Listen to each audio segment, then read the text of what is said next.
Will college basketball have a season? UVA's toughest opponents over the last few years, JWILLY's most challenging player to coach, surprise guest, and more. Welcome to the JWILLY Show. I'm Mark Jerome, and of course, he's Jason Williford. One more week of homeschooling, Coach. Have you ever been in a rush to have something in so soon? I have not. I would love to get out of this quarantine, back in the gym, be with our players. But I am so looking forward to school being over next Friday. I can't wait. The funny thing is, I don't think my kid is paying attention to anything I'm saying. He's not getting any other work. We go and do individual Zoom chats. My wife did 2 today with 2 different teachers. And they're saying he's doing a phenomenal job. He's doing great.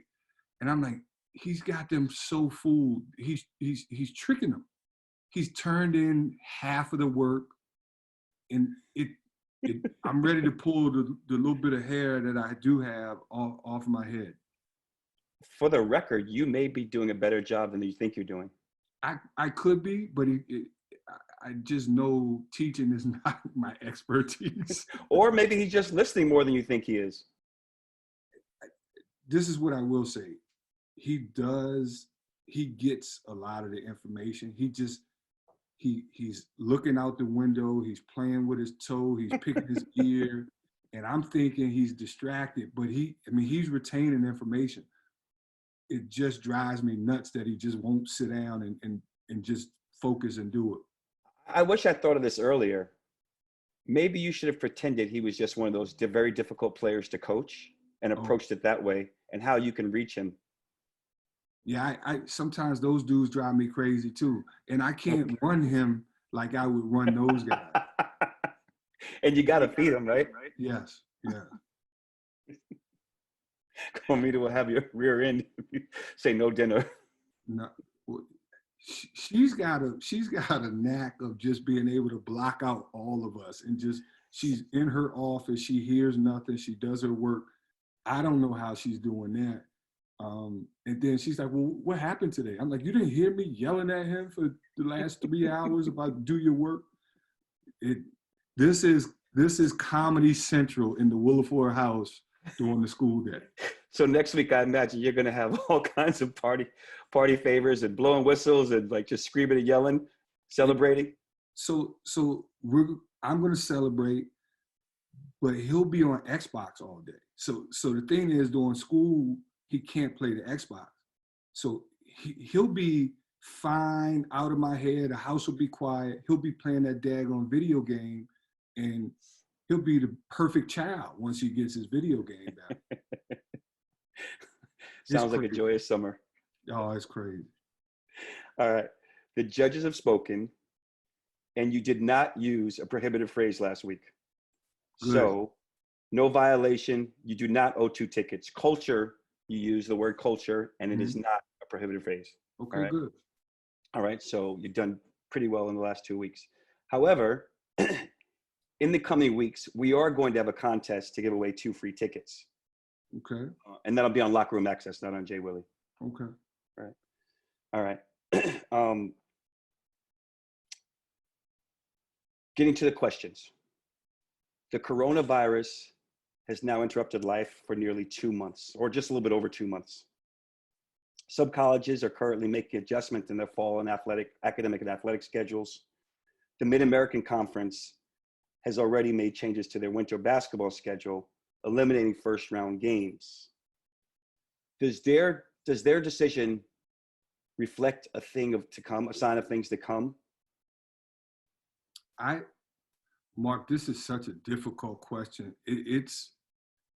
Man, this is unprecedented, and I wouldn't want to be in the shoes of those athletic directors, those presidents that have to make the call. Personally, I think I know what I would do if I had to make a call.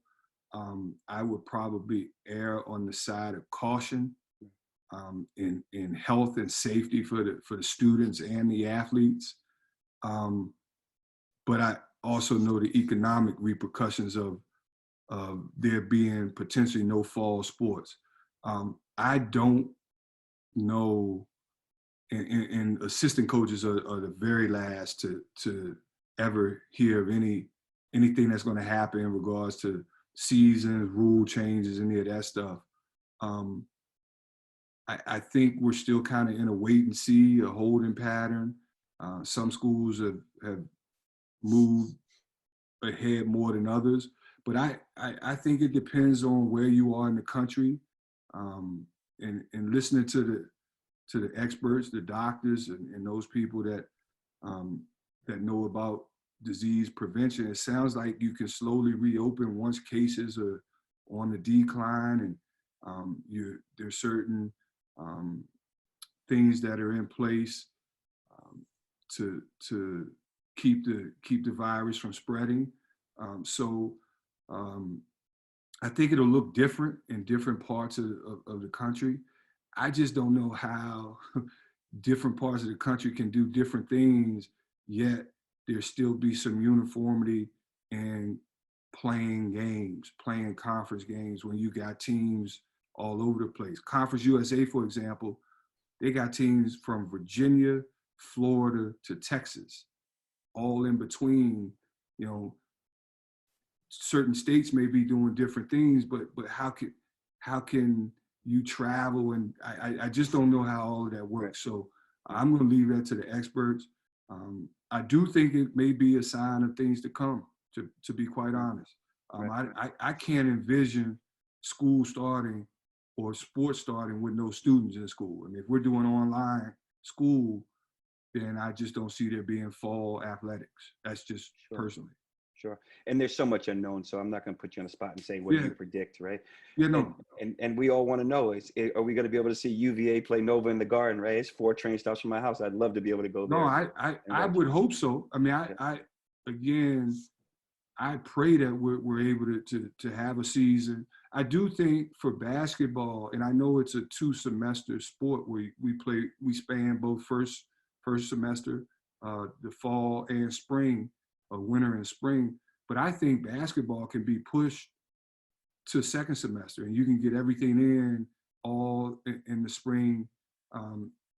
Even if you had to shorten the season and just play conference games, or you may just extend it through May and get the entire season done second semester. I think it's possible. Right. And can you imagine playing a live game with no fans? What does that look like for you? It'd be crazy. I mean, just think of the atmosphere in JPJ when we get shot clock violations and the fans are going crazy, or we're down and we need them to, that energy, we're feeding off of that energy to get back in a game. It'd be like playing a scrimmage every single game. That'd be really weird and different. But if that's what it takes, then we'll have to make those adjustments. But it would not be ideal. Right. Yeah. I mean, it certainly lessens the home court advantage in a lot of ways, right? In addition to the fans, I guess the one advantage the home team will have is they're more used to their court. But that crowd is so intense and most people do get it, I think. It's UVA fans understand that the team feeds off that great energy, especially, you're right, and that shot clock violation, that gets the team pumped, right? They're counting down from 5 and you get that horn goes off. Yeah, it's pretty special in there. So yeah, sure. Yeah, we would lose that, but that'd be the case for everybody. They'd be losing that.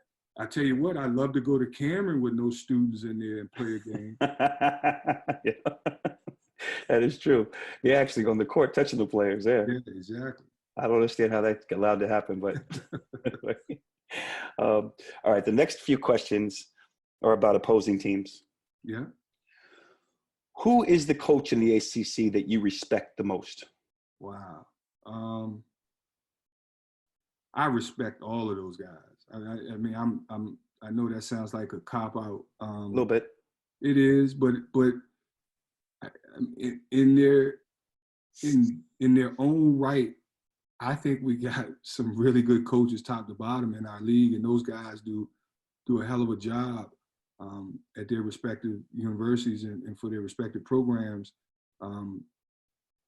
Everybody's different. I mean, Carolina, you got to get used to them pushing the ball down your throat in that transition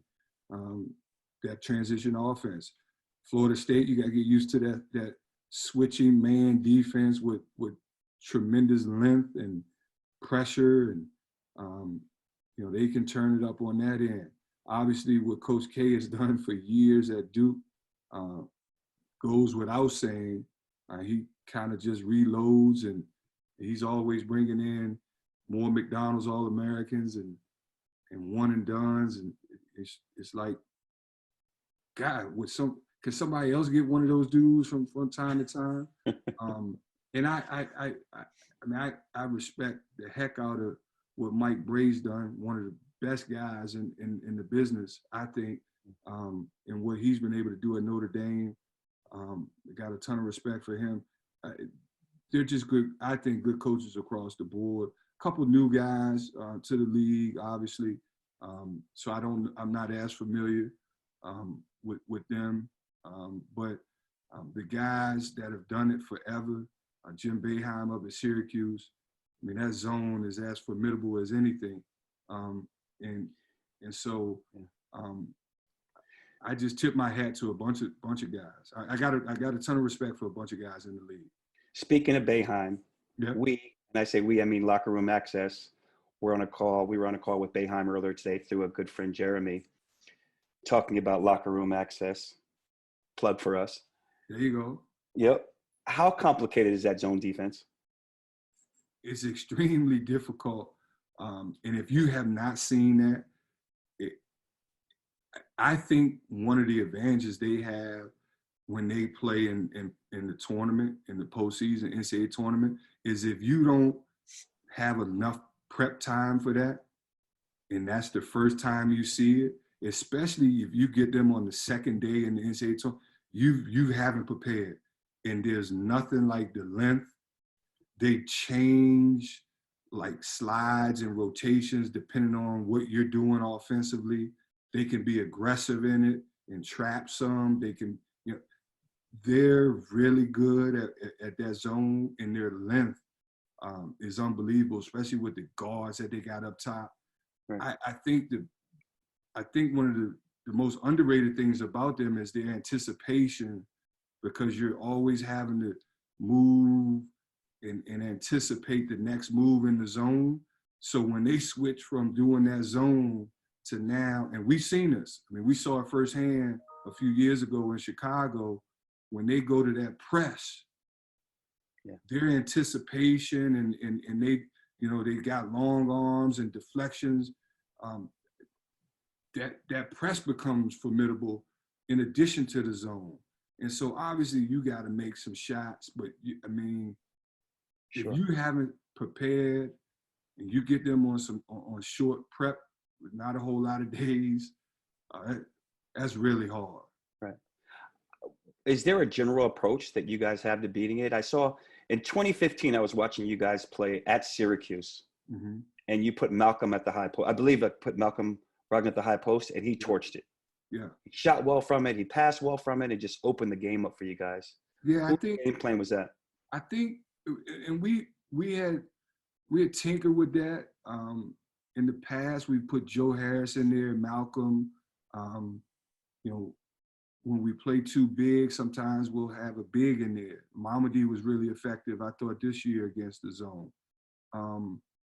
But I think you have to be able to make shots. You're going to have to make perimeter shots. Two, if you can get some offensive rebounds against the zone, there's some holes to go and crash. So if you can get some offensive boards and some second opportunities, that's a way of neutralizing the zone. But if you can put someone in the middle who can shoot, pass, just make great decisions from there, regardless of who it is, guard. I mean, we put Ty in there. I want to say his second year, maybe his third. Some his second year, definitely his third year, and then he dribbled out of it. And maybe his last year. We put him in there, and he did a phenomenal job in the middle of it. Obviously, most zones, if you can get the ball to the middle, but it's easier said than done against them. And so sometimes just trying to beat them down the floor early and get something easy early is another way of attacking it. But it's a reason he's played that thing for over, what, 35 years, however long he's been there forever. Yeah. Maybe even 40. It's a reason that he plays that zone. That thing, it's a beast. In the last 5-6 years, who's the team or player that you feared the most and thought we're going to have a long night? Man, that's most nights we step on the floor in the ACC. The team we feared I tell you the most difficult place to go. I don't know if we feared many teams, not in the last few years. And you know, humility is one of our pillars, but I'm just speaking truth. I don't know if we feared many, not with the guys, not with the kids we've had, but one of the most difficult places to go in is Cameron Indoor. Sure. And we have not had a whole lot of success in there. And so, you know, going in there, those students on top of you, it gets hot. I mean, they got no clue how hot it gets in there. And you can't hear a thing. It's extremely loud. It's almost to the point where, like, it's deafening and you get headaches when you walk out of the place because it's so daggone loud. And you're warming up and they're already talking trash. It's intimidating. Surprise. Yeah. I almost got into a fight at Cameron with the fan. I'm sitting behind the bench and some fan just got reckless. Yeah, that doesn't surprise me. And it was just like, he was just talking so much trash. That doesn't surprise me. I tell you, before so Duke, obviously their home court is what it is. Before they left the ACC and went to the Big Ten, Maryland was another difficult place. Their students and their crowd, vicious. And I'm talking from my playing days to up until when they left, as a vicious, they get on you and they call you everything under the sun. I can't repeat half the stuff they say. And some of those are fun to play under, right? You love it as a player, as a coach, like you love it. You go in there, you already know what it's going to be like, and you get that W, and you can walk out and be like, zip it. Yep. That's fun. I mean, that's the competitor in all of us. Right. Oh yeah, that was my proud moment, and that was my words to this guy when you guys beat them 2 years ago, whatever it was at Cameron. Yeah. Right. When when they had Bagley and they had the crew. Guys. They always got a crew, but no. Yeah, I was proudly turned around, smiling big at that dude. That's the best. Walk out of that place. Oh yeah. Talk now. Yeah. Right. Walk out of there and it's quiet. Oh man. But that's really going anywhere in the league. So it's. Yeah. I don't know. I don't know. We weren't intimidated by a whole lot. All right, let's get back to UVA. Yeah. Last week, you mentioned your Mount Rushmore. You mentioned Junior Burrough was on your Mount Rushmore. No doubt. Who was your list of top players? And you said we were going to announce this in the coming weeks. Who was your list of top players that did not attend UVA that you recruited? Well, MB is one. But before JoJo, we tried like crazy. You're going to laugh at this, but we tried like crazy with Kyrie Irving. So Kyrie, just a long story. I try to make it as short as possible, but his father played at BU. Right. And so my time at BU, Dredrick would bring Kyrie up to summer camp every summer. I mean, when he was young, and he'd drop him off. He'd be like, "Hey, Jay, play him up. I'll be back to pick him up at the end of camp. Let him get his butt whipped." And so when I get the job here, of course, I'm calling Dred. I'm like, Dred, we got to get Kyrie, come down, visit. And I'll never forget, there was an article early on in his recruitment where he talked about Tony Bennett being the coach he had the best relationship with. Obviously, we didn't get him. We all know that. But Kyrie, Embiid, I'd probably say Markelle Fultz, Oladipo. One more. I got to get one more. You don't have to. We can save it for another time. Probably. I'll leave it at. I'll leave it. I mean, to be honest, I shot for the moon early on, and then Tone would be like, Jay, just recruit guys that fit the program. Stop shooting for the moon. So he knocked me back off my pedestal a little bit because I'm thinking, hey, it's Virginia. I'm coming. We can get anybody. Right. And so the other kid, I would say, Cade Cunningham, who just came out this year. I love that kid. I talked about this before. I thought he had some Malcolm Brogdon in him, and would be really special for us. So I'd include Cade.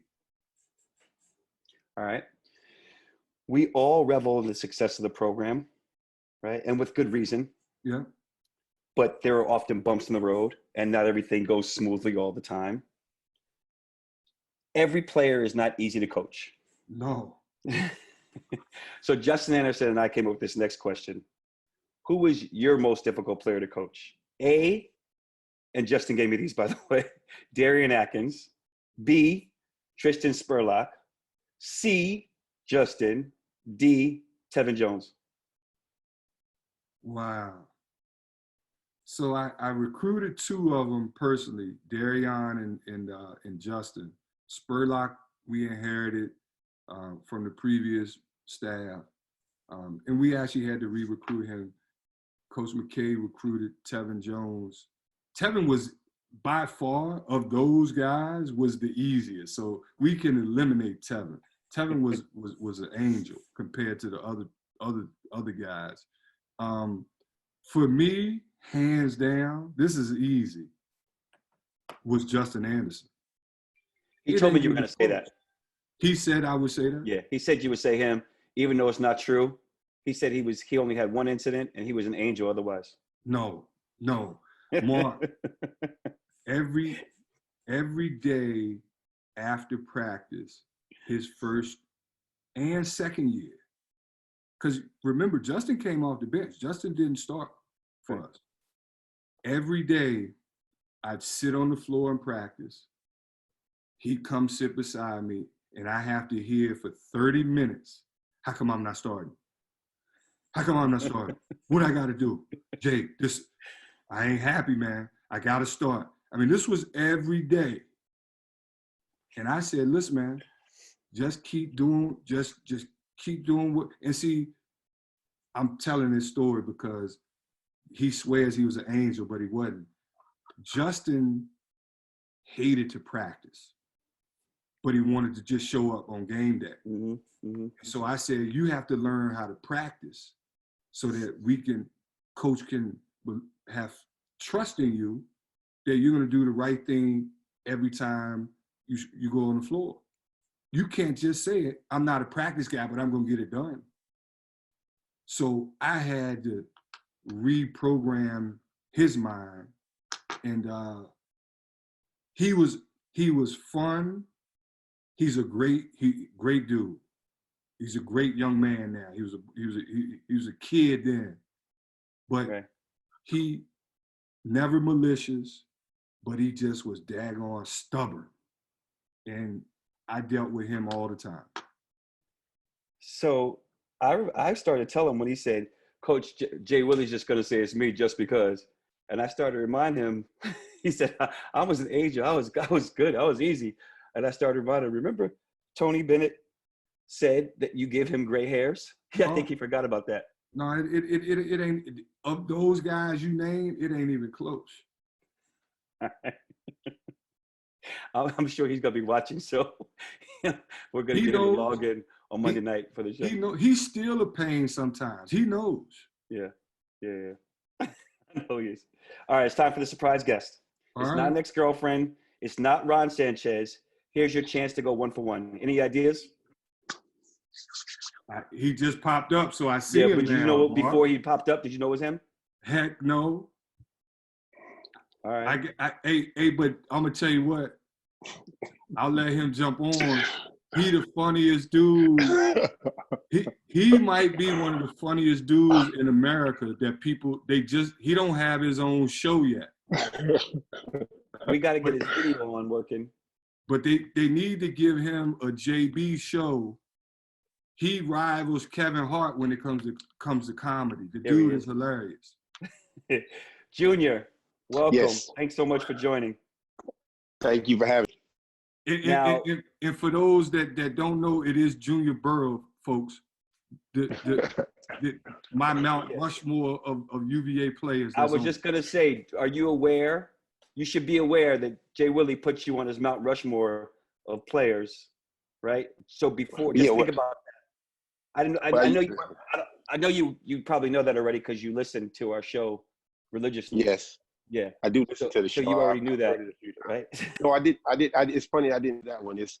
I heard the first few, but I didn't hear that one. But it's always, I appreciate it that he carried me for 4 years, and now he puts me on Mount Rushmore. So I'll take it. I'll take it. We might have been the smallest power forward / center group with a 3/4 man ever in the history of the ACC, by the way. Hey, June, yes. I tell people, they laugh at me. I tell them I was Draymond before there was a Draymond. Yes. There's multiple stories. I was a big man in a guard's body.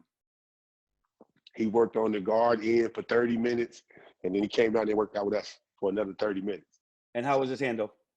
His handle was good. Like you're talking to the wrong person about anybody's handle, by the way. No, hey Mark, I had 3 dribble max. Then somebody had to come get it out of my hand. Oh, yeah, so all of us was looking for somebody else to dribble the ball up the court. I knew I was. All right, Junior, you got 2 questions for Jay Willy? Oh, I got 2 questions for him. So, first question is, how many times did you get thrown out of practice? Ooh, JB, come on, man. You tell it. You can't. I mean, you're a coach now. You know what I'm saying? Like, I know, June. So I turned over a new leaf. Yes. The kids wouldn't recognize that Jay Willy. So I try to lead, do as I say, not as I want to do. Yeah. Man. You got an answer for that? I probably got kicked. Now, depending on the year, my first year, it was probably every other week. I got better my second and third year. Then by my 4th year, I was almost back to every other week. It was almost like I regressed back to first year all over again. So what you're saying is you had an easy time helping Justin out. No, absolutely. I can relate. So yeah, you can relate. That's what I'm saying. Like I understood his plight. I understood his frustration. So just listen to me. I will help you get through this. Nobody wants to be in the same shoe. They don't get it sometimes. So when you tell them you've been there a couple of times, they just all like, yeah, it's just me. I'm the one going through it. But no, Jay Willy took it on the chest, and walked right out. Why was he getting kicked out of practice? That's the good part about the question. I'm glad you asked. I would love for him. It's so many different stories, and it's not always basketball related too. That's the good part about it. Like him and Coach Jones, man. Some were philosophical differences with the coaching staff. Others were violation of team rules, i.e., not going to class or not being on time. Others were a few brush-ups with some teammates in practice. My favorite one has to be his hair when he got his hair plaited. That's my favorite one, Jay. I don't know why. We all thought it was funny, but as soon as Coach saw your hair plaited with all those different bows in it and everything, he just kicked you out. Oh man! He kicked you out for having your hair plaited? Oh my God! It was Nah, I don't know if coach actually kicked me out. I think Brian Ellaby, the assistant coach, told me to go back in the locker room and take. I can't say exactly what he said, but it was to the effect of go get that out of your hair. What was holding your hair together? Little rubber bands? Yeah, the little rubber band. Yeah. It had to be 100 of them. I was at that stage, Mark, where you're in college and you're soul searching, trying to find yourself, kind of, just going through some stuff, and got my hair plaited and How long was your hair? it was fairly long. And Oh, it had like little twists with those colorful. Yeah, it was crazy. It was not one of my better days, I tell you. I'm gonna make a confession. I did that one time. Did you really? Yeah. You gotta have some good stuff to do that too. By the way, it can't just be the regular stuff. It's got to be some good stuff up there to get it plaited. But don't say that. My mother used to tell people, don't say that. When you're in college, when you're in college, you try a little bit of everything. You got to find out what works for you and what doesn't. We were barely making it. Like the strength and conditioning guys, everything was such a battle. So anything that to break up the monotony, we all took it as funny. And I just thought it was so funny when he got his hair done like that, because it wasn't really his thing. It wasn't like he was saying, here, look at me. It was like, oh man, I'm just doing something different today. And we all thought it was funny. And the coaching staff, oh my God. Yeah, Brian Ellaby got me out of there. He saved me though. He had me go get it out before Coach Jones saw me. Because I guarantee you Jeff would have made me run or thrown me out. So all right. I never got thrown out of practice, but I mean I ran a lot for stupid stuff being said in the press and everything else. So they might as well throw me out. All right, what's question number 2, Junior? Oh, this good. So it took me a while to think about it, but what did you say to your then favorite player in the ACC, Walt Williams, when he elbowed you? Hey, Mark, this is a funny story, all right? We got time, right? It's the JWILLY Show. All right, so I'm not playing at all my first year. I'm like barely getting on. I'm disgruntled. I'm pissed off, not getting on the floor. So I'm telling Anthony Oliver and Stith and all those guys, I'm like, man, Walt Williams is pretty good, man. He gonna kick out butt. Like I was watching film in the first game we played him. I want to say he got like 33, June, something like that, right? Yeah, right. So they're all like, Jay, how come you hyping this dude up, man? We got to play against him. I'm like, man, I ain't getting in the game. I'm just telling y'all, y'all better be ready. For whatever reason, Coach Jones puts me in my first year. I hadn't played hardly any. And I get in the game against Maryland. I think we're at Maryland. And Walt was famous for leading with his elbow on his jump shot. And he led with his elbow and like almost hit me in the face with it. And so I go right to him and I push him. And I say, Walt, you better watch some elbows. So after the game, I think we beat him, but he had another 30-piece. Yes. After the game, the dudes all come in the locker room. Man, I thought that was your boy. I said, man, boy or not, he hit me with an elbow. We going at it. And so that was my incident with Walt. I just let him know, man, watch those daggone elbows, man. So you knew him before the game? You knew him before college? Huh? You knew Walt before college? I didn't know him. I respected his game. And they were saying, how come I thought that was your boy because you were typing him up so much? Exactly. Yes. So they're like, man, I thought Walt was your guy. I said, yeah, I like him, but he hit me with an elbow. We got to go. We're going to go at it. Came into practice with the high socks. You know, he was on scout team, shooting up all the balls like before the game. Hey, so that's hilarious. And so when you scout team, you get to be those dudes, right? He was shooting up all the balls. I'm running their plays. I'm gonna be Walt today. I'm talking trash to him. Oh man. Man, we had some fun back then. June, Yes, how the fam? Everybody good? Everybody is fantastic. So Hey, Mark, Yeah, this dude's living got the dream.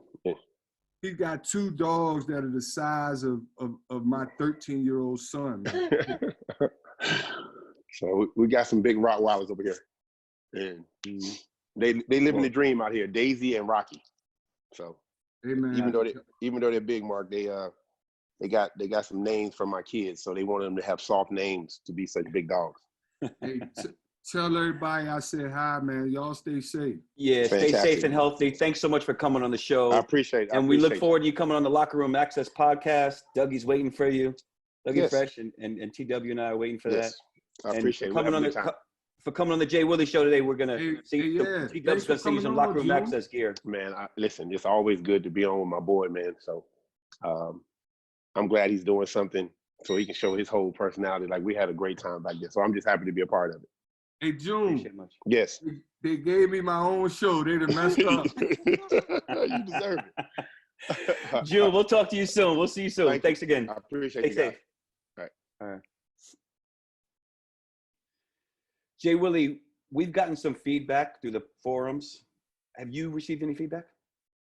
And it's been great, and we really appreciate it and value it. So I got one email that I immediately deleted, but I got some really good feedback from my family. My mother in particular has been, she goes on. Shout out to Mom Dukes, Barbara Williford back in Richmond. She goes on Monday nights and comments. So she listens, right?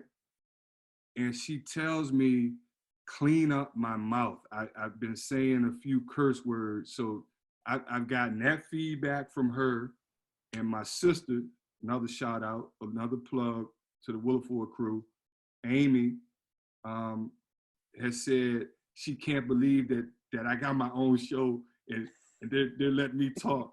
So that feedback from the fam has been really good. And obviously the boys and my wife, they all hear me when I'm doing this at home. So they all laugh and joke. My son he's got a good imitate. Austin, my oldest, he imitates me. He can do it really well. We might have to throw him on one night and let him do a JWILLY impression. Yeah, sure. What does Austin say about all the talk about him and homeschooling? No, Austin's great.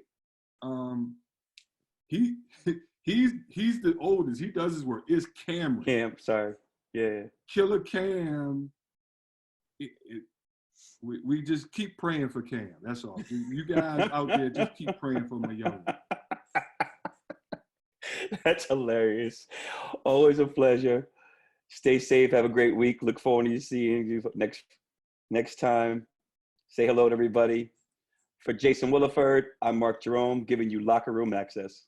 When we talk to our young men about what humility means, it's twofold, and sometimes it's not what you think, but we talk about, obviously, don't think too highly of yourself. If you want to turn people off, walk around arrogantly thinking that you own this place. I say you'll turn people off. But we also talk to them about the other aspect of humility is don't think too lowly of yourself. That's false humility. Balance, have sober judgment. That's what humility means, to really be able to know who you are as a player. We talk about this with basketball, as a team, and know who you're not. Because if people understand what their strengths are, what they do well, and the things they don't, that's a huge component of it. And I heard a guy named Timothy Keller, he gave the definition of humility as this: it's not thinking less of yourself, it's thinking of yourself less.